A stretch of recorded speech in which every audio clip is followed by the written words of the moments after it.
एक समय ऐसा था उत्तर प्रदेश में जब चारों तरफ अपराध का घनघोर अंधेरा था। ना कोई कानून व्यवस्था थी और ना ही किसी इंसान की जान की कीमत। इसी अपराध की दुनिया के बादशाह की लिस्ट में नाम आता था माफिया अतीक अहमद और मुख्तार अंसारी गैंग का, जिन्होंने पूरे राज्य में लोगों के नाक में दम कर रखा था।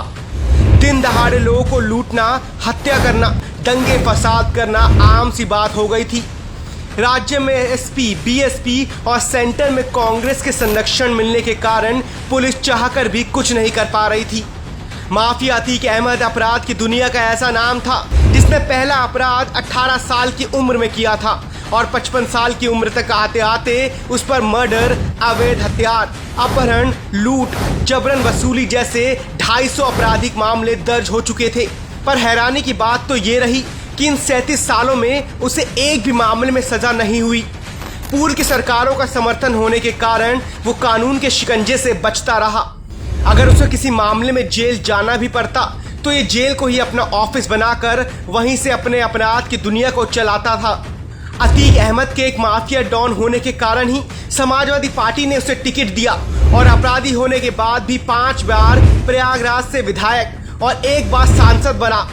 आगे आप सवाल करेंगे, उसका जवाब हम पहले दिए देते हैं कि हम लोग के नेता मुलायम सिंह यादव जी हैं, लेकिन एज ए मुख्यमंत्री हम लोग को अखिलेश पसंद है। समाजवादी पार्टी में अतीक अहमद का कद बहुत बड़ा था। उसे अखिलेश और मुलायम सिंह यादव लोगों को डराने और अल्पसंख्यकों के वोट पाने के लिए इस्तेमाल करते थे।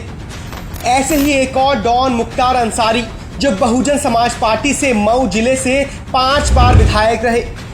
वर्तमान सिटिंग एमएलए मुख्तार अंसारी को टिकट दिया जा रहा है। इन पर हत्या, अवैध हथियार, अपहरण, लूट और मारपीट जैसे 52 केस दर्ज है। इनका आम लोगों में इतना खौफ था कि इनके खिलाफ गवाही तक देने कोई नहीं जाता था। अगर कोई गवाह बनता तो उसे मरवा दिया जाता था। ये जब चाहे जेल से बाहर आना, घूमना, ऐश करना इनकी आदत में शुमार था। आज तक मेरा कोई बाल बांका भी नहीं कर पाया। इनको बाहुबली बनाने के पीछे एसपी, बीएसपी और सेंट्रल में रही कांग्रेस का बहुत बड़ा हाथ रहा।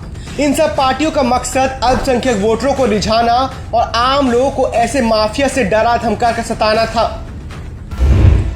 लेकिन 2017 में यूपी के लोगों को उम्मीद की एक किरण नजर आई। जैसे कि रामायण के अनुसार सुग्रीव को उत्तर देते हुए राम जी ने कहा था, सन्यासी से अच्छा राजा और कौन हो सकता है। जिसे सिंहासन और सत्ता का लोभ ना हो वही सच्चा न्याय कर पाता है। ठीक उसी प्रकार यूपी में सन्यासी के रूप में योगी आदित्यनाथ जी मुख्यमंत्री बनते ही पहले ही दिन से डॉन, माफिया और अपराधियों के खिलाफ मुहिम का ऐलान कर देते हैं।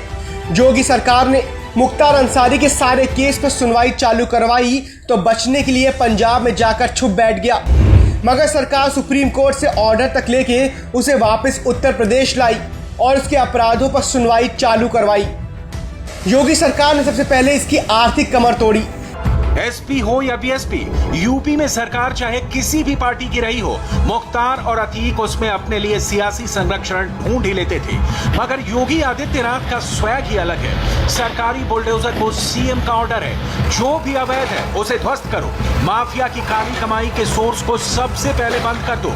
योगी के इसी ऑर्डर पर ताबड़तोड़ एक्शन चल रहा है। अतीक अहमद और इससे गुर्गों की करीब 3 अरब की चल अचल संपत्ति को जब्त करके अवैध निर्माणों को ध्वस्त कर दिया गया।